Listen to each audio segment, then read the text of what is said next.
مگر اکثر انسان جانتے نہیں. وہی زندگی اور موت دیتا ہے اور اسی کی طرف تمہیں لوٹ کر جانا ہے. لوگوں تمہارے پاس تمہارے رب کی طرف سے نصیحت قرآن آ گئی. یہ وہ چیز ہے جو دلوں کے امراض کی شفا ہے. جو اسے مانے ان کے لیے ہدایت اور رحمت ہے. اے نبی صلی اللہ علیہ وسلم کہو کہ یہ اللہ کا فضل اور اس کی مہربانی ہے کہ اس نے یہ چیز بھیجی. اس پر تو لوگوں کو خوشی منانی چاہیے. یہ ان سب چیزوں سے بہتر ہے جنہیں لوگ جمع کر رہے ہیں. اے نبی صلی اللہ علیہ وسلم تم جس حال میں بھی ہوتے ہو اور قرآن میں سے جو کچھ بھی پڑھتے ہو اور لوگوں تم بھی جو کچھ کرتے ہو ان سب کے دوران ہم تم کو دیکھتے رہتے ہیں.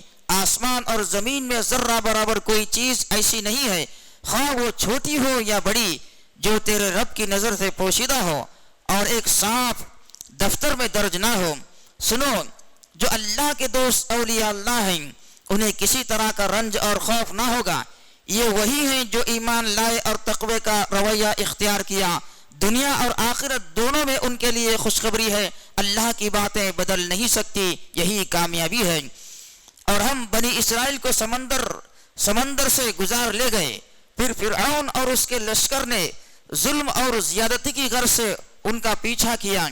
یہاں تک کہ فرعون جب ڈوبنے لگا تو کہنے لگا میں ایمان لاتا ہوں بنی اسرائیل کے خدا پر جس کے سوا کوئی حقیقی خدا نہیں اور میں مسلمان ہوتا ہوں.